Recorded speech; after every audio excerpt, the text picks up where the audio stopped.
Astaghfirullah. Bismillahirrahmanirrahim. Assalatu wassalamu ala Rasulillah wa ala alihi wa sahbihi wa mawalah wa ba'du.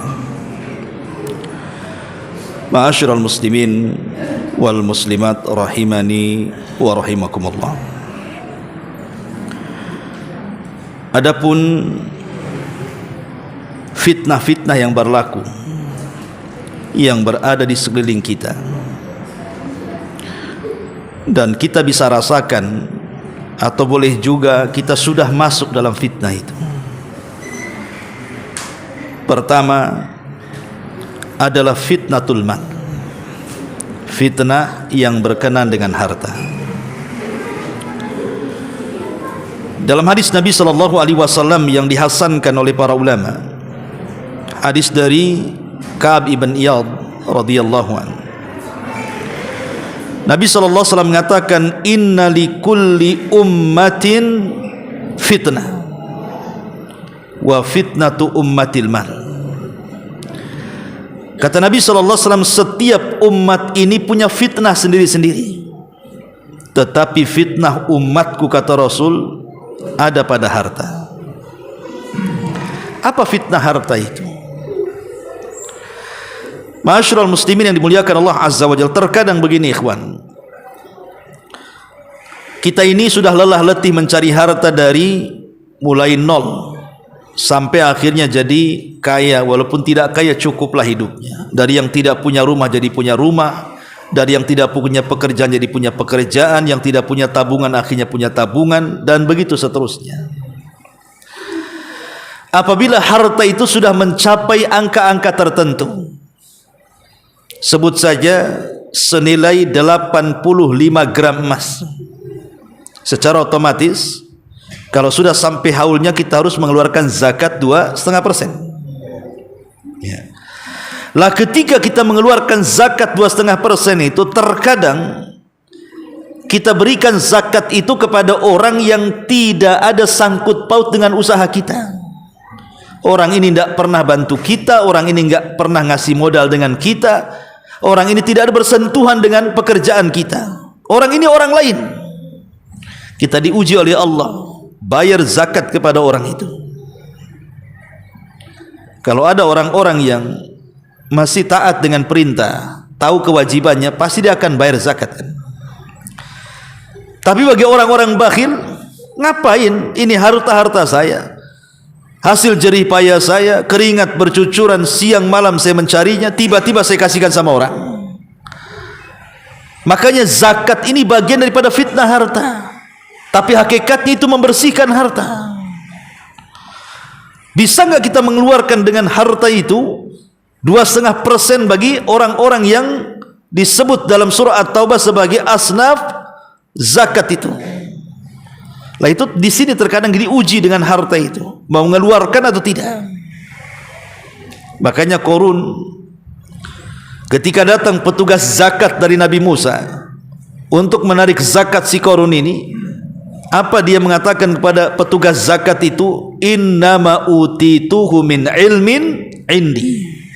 Enak saja, ini kekayaan itu hasil kecerdasanku, hasil jerih payahku. Kok kamu datang minta-minta ini? Apa masalahmu? Jadi Allah Subhanahu wa taala menguji dengan harta, fitnah harta ini, mau enggak mengeluarkan? Kalau dia mau mengeluarkan, terbebaslah dia dari fitnah harta itu. Tapi kalau dia tidak mengeluarkan, berarti terbebani dengan fitnah harta itu. Ikhwan, setumpuk harta tidak akan dibawa mati. Sampai-sampai Nabi SAW mengatakan, maluka ma akalta fa'afnaita wa ma labista fa'ablaita wa ma tasaddaqta fa'abqaita. Hartamu, kata Rasul, yang kau makan habis, yang kau pakai usang, yang kau sedekahkan, itulah yang kau akan bawa mati. Makanya ketika kita mati diikuti oleh dua perkara. Pertama harta, dan yang kedua keluarga. Dan yang pertama kali meninggalkan kita dari keduanya adalah harta kita dulu. Semata-mata ruh kita dicabut, sudah nggak ada hubungan kita dengan harta lagi. Padahal itu harta-harta kita, hasil jerih payah kita, semata-mata ruh keluar saja, itu sudah nggak ada hubungan dengan harta. Yang kedua, berpisah dengan keluarga. Karena keluarga itu hanya ngantar sampai kuburan saja, ikhwan. Tak mungkin juga dia masuk ke liang latiku di kubur. Dia sampai kuburan, selesai penguburan, selesai. Ahli waris itu menangis itu seminggu paling lama. Setelah seminggu sibuk cari berangkas. Mana sertifikat rumah, mana sertifikat kebun, mana sertifikat ini itu. Ikhwatu fiddin, sementara ahli waris mereka dapat warisan secara halal, walaupun boleh jadi di antara harta warisan itu ada yang haram yang diambil oleh sang pewaris kan gitu. Pemanya yang mewariskan itu semasa hidupnya, ya ada yang kerjanya bagus, ada yang kerjanya haram. Boleh jadi dia kerjanya bagus, tapi mungkin ada hasil judi online-nya di situ, hasil togelnya, hasil nipunya, ya kan? Ketika dia mati, harta waris itu walaupun ada yang haram, kalau sudah jadi milik ahli waris jadi halal. Jadi ahli waris mendapatkan dengan cara halal, karena itu warisan orang tuanya. Sekarang yang rugi siapa? Yang rugi yang mewarisi. Karena dia di kuburan akan ditanya, dari mana kau dapatkan harta itu? Kemana pula kau belanjakan? Iya, kalau ahli warisnya baik. Kalau ahli warisnya baik, boleh saja mungkin dengan harta warisannya dia sedekahkan, dia kasih dengan orang tuanya kan.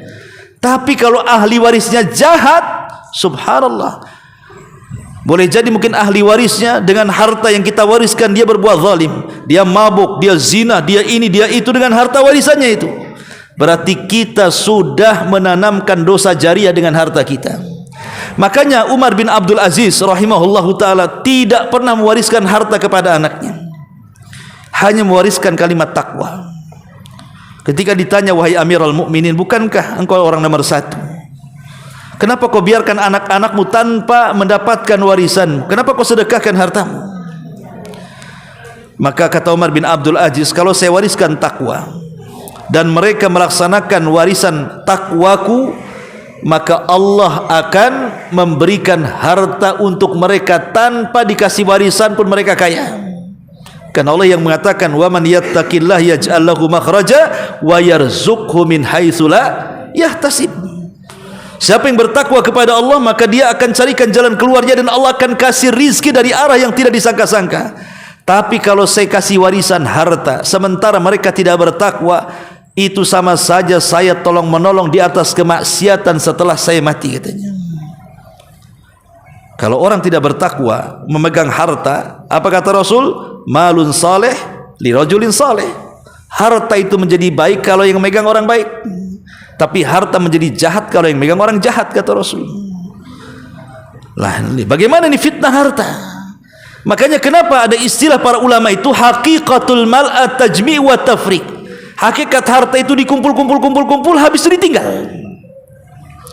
Bahkan yang ngumpulkan harta itu tidak sempat menikmati dia, keburu mati pula. Karena harta itu cuma dua kemungkinan, harta yang meninggalkan kita atau kita yang meninggalkan harta, cuma itu saja.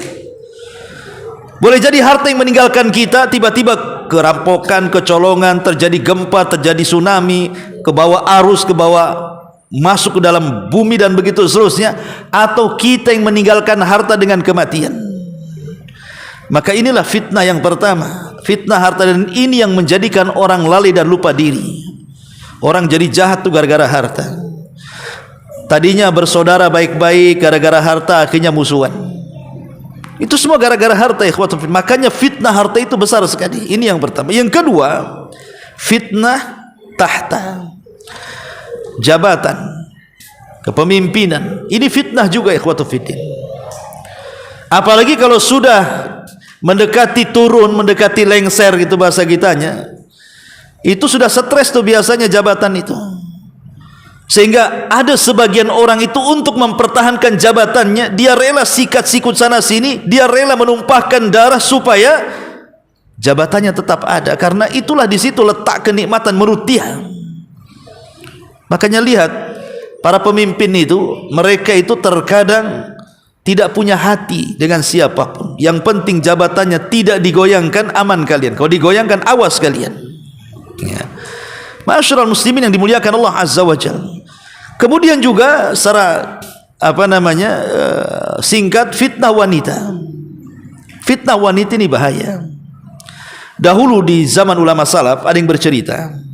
Jadi ketika tentara kaum muslimin melawan orang-orang Romawi, jadi ada anak muda. Ketika melawan tentara orang Romawi, orang-orang Nasrani Romawi itu mereka bukan hanya mengerahkan pasukan laki-laki, pasukan perempuan pun mereka dikerahkan. Kalau dalam Islam kan tidak boleh. Wanita dilibatkan itu hanya untuk mengobati, masak, membantu. Nggak boleh di depan gitu. Kalau orang Nasrani mana tahu. Mereka perempuan pun ikut perang. Lah kebetulan satu tentara Nasrani ini dari kalangan Romawi ini cantik. Ketemulah seorang mujahid Muslim, hafal Quran. Ketika berjumpa nggak berani bunuh, malah tatap-tatapan, jatuh cinta pula nih. Ya ceritanya. Ya. Akhirnya kemudian malam hari dia cari tuh wanita itu. Di waktu ketika sudah gencatan senjata, tidak ada perang-perangan, dia cari tuh wanita itu. Dia tanya ke komandannya, mana yang namanya wanita itu? Aku akan menikahinya. Oh tidak bisa, kau ini seorang muslim. Kalau engkau ingin menikah dengan wanita itu, syaratnya kau murtad dulu. Aku yang akan menikahkan kau dengan dia, katanya. Karena dia anak buahku. Demi perempuan rela murtad dia, padahal hafal Quran. Ya. Akhirnya nikah. Sudah lama menikah. Akhirnya dia rindu ingin berjumpa dengan kawan-kawannya orang muslim. Ya. Ketika kawan-kawannya berjumpa dengan dia, kawan-kawannya bertanya, "Ya fulan, aina Quran? Di mana Quranmu? Aina salatuk? Mana salatmu? Aina ibadatuk? Mana ibadahmu?" katanya. Maka orang ini mengatakan, tidak ada, udah nggak ada lagi hafalan di otakku hafalan Quran kecuali satu ayat, katanya. Yang lain sudah lupa, satu ayat pula tak lupa, katanya. Jadi orang-orang mengatakan, sebutkan satu ayat saja, tidak apa-apa lah yang kau ingat, katanya. Kemudian dia membaca ayatnya aneh. Dia mengatakan, ma yawaddul ladzina kafaru law kanu muslimin. Ma yawaddul ladzina kafaru law kanu muslimin. Nanti pada hari kiamat, angan-angan orang kafir itu cuma satu, ingin kembali muslim. Itu ayat yang dihafal. Ini kan fitnah perempuan dalam kondisi jihad. Bahkan pernah saya ceritakan kepada antum kan tentang kisah dari seorang ulama namanya Abu Abdillah Al-Laghawi rahimahullah ta'ala, ulama salaf. Abu Abdillah Abdul Aziz Al-Laghawi rahimahullah ta'ala.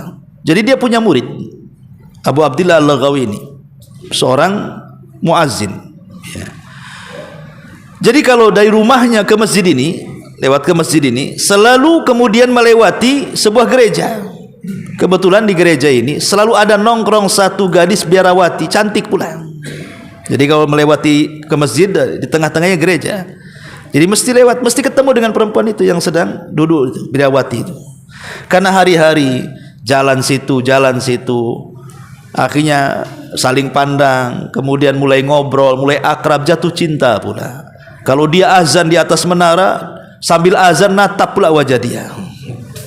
Jatuh cinta lama-lama. Karena dia sudah cinta, dia ingin menikahi wanita biarawati. Nah, mana ada biarawati menikah, kecuali kalau keluar dari gereja kan. Jadi nggak disetujui orang tuanya. Karena cintanya ditolak, mati karena cinta pula dia.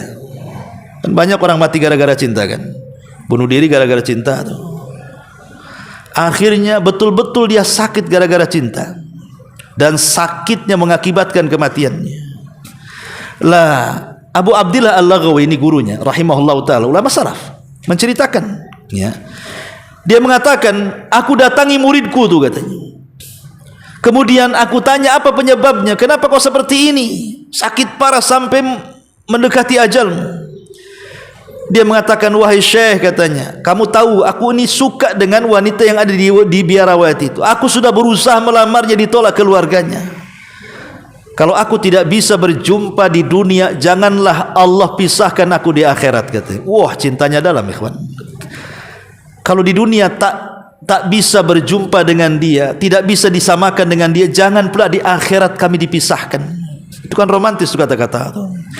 Jadi Abu Abdillah Al-Laghawi ini ngomong, bagaimana caranya? Ini sebelum mati nih dia ngomong, bagaimana caranya, kata Abu Abdillah Al-Laghawi ini, Di dunia sudah Allah pisahkan, di akhirat Allah pertemukan. Gimana caranya? Di luar prediksi sang ulama ini, dia mengatakan apa? Kafartu bid-dini wa amantu bidiniha, katanya. Aku kufur dengan agamaku dan aku beriman dengan agama dia, katanya. Masuk Nasrani. Dia kira kalau sama-sama Nasrani nanti ketemu di sorga. Itu menurut keyakinan dia, kan? Kemudian mati. Sul khotimah, ikhwan. Selang beberapa waktu, setahun setelahnya, rupanya kematian ini menjadi kepikiran juga wanitanya. Wanitanya kepikiran juga. Akhirnya sakit juga, wanita merasa bersalah. Dan sakitnya juga mengakibatkan kematiannya. Sebelum mati didatangi oleh Abu Abdillah ini, Al-Laghawi rahimahullah ta'ala. Setelah kemudian ketemu, wanita ini mengatakan, wahai Syekh, kau tahu apa yang kualami? Ini semua gara-gara orang tua aku, katanya. Di mana cintanya tidak dipertemukan dengan cinta anak muda murid wahai Syekh. Lalu apa yang kau kehendaki wahai fulana? Maka wanita ini mengatakan persis seperti yang dikatakan laki-laki tadi. Kalau seandainya Tuhanku tidak mempertemukan aku di dunia, jangan pula kupisahkan aku dengan dia di akhirat. Kata Syekh, bagaimana caranya? Dia mengatakan kafartu bid-dini wa amantu bidinihi, katanya. Aku kufur dengan agamaku, sekarang aku sudah beriman dengan agama dia. Itu bolak-balik coba. Yang satu masuk Nasrani, yang satu masuk Islam. Ketemu di akhirat, yang satu neraka, yang satu di sorga. Gimana ceritanya? Coba kan. Lah begitulah fitnah wanita, ikhwatu fiddin. Jangan kira fitnah wanita ini sembarang, tidak. Walaupun dia lemah, tetapi kalau mengalahkan antum sebentar saja. Ya. Ini juga diantara fitnah yang terjadi di akhir zaman, apalagi dengan dengan gaya-gaya wanita zaman sekarang di medsos, kan. Semua ditiru. Makanya kata Rasulullah apa? Ta'isa abdud dinar wa ta'isa abdud dirham wa ta'isa abdul khamisah wal khamilah. Celaka hamba dinar, celaka hamba dirham, celaka hamba busana. Siapa yang dimaksud hamba busana? Perempuan. Kalau laki-laki bukan hamba busana, laki-laki itu. Laki-laki itu kalau pakai pakaian satu minggu itu aja tuh. Sholat pakai itu, ya kan, ngaji pakai itu, kerja juga pakai itu. Kalau dikomplain orang, ya baru dia ganti. Kalau perempuan mana ada, kan, baju dapur lain, baju tidur lain, baju arisan lain, baju pengajian lain. Makanya lemari perempuan itu biasanya ada 4 pintu. Kalau lemari antum setengah pintu saja. Sikit, kan. Kalau perempuan itulah namanya hamba busana. Fitnah, kan. Ya. Jadi antum itu cari uang hanya untuk belikan tas gitu, ya, sepatu, ya. Karena ya kalau umahat para akhwat ini yang sudah ngaji insyaallah ya, enggak dapat hidayah insyaallah, ya. Tapi orang-orang awam sana yang hari-hari tengok YouTube, tengok model, tengok ini, stres lakinya, ikhwan. Ya. Karena mandang sedikit saja itu ketertarikan untuk membeli dan memilikinya. Coba tanya sama istri antum tuh, kalau ada kawannya pakai baju bagus, pasti dipandang bajunya. Beli di mana, Om? Bagus mereknya, ya. Berapa harganya? Bisa COD enggak, kan itu? Nah, itu kalau laki-laki ada kawannya pakai jubah nggak peduli, walaupun jubah dari Arab, kan, branded pun nggak peduli dia. Saya nggak perlu jubah dia, kan itu. Karena itu bukan di situ penghambaan laki-laki. Laki-laki itu hamba perempuan, ya. Laki-laki itu hamba perempuan, karena kesenangannya cuma satu, perempuan, laki-laki itu. Makanya di sorga kenapa diberikan nikmat bidadari, enggak yang lain. Laki-laki itu kan di sorga nikmatnya cuma bidadari saja, enggak ada yang lain. Karena tidak ada yang memuaskan laki-laki kecuali perempuan. Kalau perempuan ini kepuasannya bukan antum saja. Ya, kadang-kadang lihat antum bosan. Ya, lihat emas, lihat gelang, lihat tas. Nah, dia banyak kesenangannya. Makanya di akhirat itu nikmatnya banyak. Tidak disebutkan nikmat perempuan itu dalam Quran itu, karena nikmatnya terlampau banyak, ya. Jadi intinya bahwa di antara fitnah juga adalah fitnah harta, fitnah jabatan, fitnah wanita, termasuk keluarga, ikhwan. Keluarga bisa jadi fitnah. Sampai-sampai dahulu di zaman Nabi ada orang-orang yang hijrah ke Mekah dari Mekah ke Madinah itu. Semua sahabat pada hijrah. Ada satu orang pengen hijrah, dihalangi oleh istrinya, dihalangi oleh anak-anaknya. Bahasa saya, sudahlah bang, jangan hijrah. Ya, ngapain hijrah? Kita sudah ada rumah, sudah ada kebun, sudah ada usaha. Nanti kalau ke Madinah, makan apa kita? Nggak ada rumah, nggak ada kebun, nggak ada usaha di sana. Akhirnya anak istrinya merengek, tak jadilah sahabat ini hijrah. Lihat, gara-gara keluarga. Setelah bertahun-tahun lamanya, ya sudah 7-8 tahun lamanya, baru dia bisa menyadarkan istrinya pentingnya hijrah. Akhirnya barulah mau istri dan anaknya hijrah dari Mekah ke Madinah. Sampai di Madinah, teman-teman yang hijrah duluan 8 tahun yang silam, sebagian mereka sudah kaya, sebagian mereka sudah jadi ulama, sebagian mereka sudah jadi sukses dan begitu seterusnya. Sementara dia baru datang jadi orang biasa. Dimarahi istrinya, tuh gara-gara kau, katanya. Coba kalau dulu aku hijrah bersama mereka, aku sudah jadi ulama, aku sudah jadi orang kaya, aku sudah jadi... Disalahkan istrinya. Dari sini turun ayat surah At-Taghabun. Ya. Apa ayatnya? Turun ayat surah At-Taghabun. Surah Al-Munafikun juga, surah At-Taghabun juga. Surah Munafikun ayat 9 dan juga At-Taghabun ayat 14. Dalam surah Al-Munafikun Allah mengatakan, ya ayyuhalladzina amanu la tulhikum amwalukum wala auladukum an dzikrillah. Wahai orang-orang yang beriman, jangan melalaikan kalian harta kalian, anak-anak kalian juga jangan melalaikan kalian dari zikir kepada Allah Subhanahu wa taala. Dan surah At-Taghabun Allah mengatakan, terkadang anak-anak dan pasangan kalian itu aduwwal lakum fahdaruhum, bisa menjadi musuh kalian, hati-hati dari mereka. Bisa dalam bentuk ideologi, musuh ideologi, ya seperti tadi dilarang suaminya jangan hijrah, itu kan ideologi namanya. Atau musuh beneran, ada anak membunuh orang tua secara fisik, naudzubillah. Ya. Jadi ini juga fitnah keluarga ini. Nah, ini juga bagian daripada fitnah, termasuk juga secara singkat ya karena udah waktu. Termasuk fitnah keluarga dan juga fitnah munculnya para duat yang menyesatkan. Banyak artis-artis yang mendadak jadi ustad, mondoknya di mana? Tetap jadi ustad. Ya, pelawak jadi ustad, kapan belajarnya? Ngasih fatwa pula dia. Ini kan kata Rasulullah SAW, innama akhwafa ma akhafu alaikum munafikun alimul lisan. Akan muncul yang paling aku khawatirkan dan yang paling aku takutkan, kata Rasul, ketika muncul para diplomasi yang pandai bicara agama tapi dalam rangka menyesatkan manusia. Nah, ini ulama su, ya. Ini fitnah juga. Para duat yang mengajak manusia ke dalam jahanam. Termasuk juga fitnah kezaliman dan keangkara murkaan yang ditimbulkan oleh para penguasa zalim dengan kebijakan-kebijakan yang tidak pro rakyat dan begitu seterusnya. Kemudian juga fitnah perpecahan, dan ini sudah terjadi. Ya, antar pengurus masjid pecah, antar pengurus yayasan pecah, antar jamaah pecah. Nah, udah ma'ruf lah, antum lebih paham, ya. Kemudian fitnah al-haraj, fitnah pembunuhan, dan saya sudah katakan tadi. Kemudian fitnah kesesatan dalam agama. Dan yang terakhir tentu fitnah yang merangkum semua fitnah adalah fitnatud dajjal. Itulah fitnah yang merangkum semua fitnah dalam munculnya dajjal, ya tentu di akhir zaman.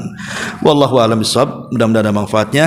Akhirul kalam, subhanallah bihamdika asyhadu an la ilaha illa anta astaghfiruka wa atubu ilaik. Allahu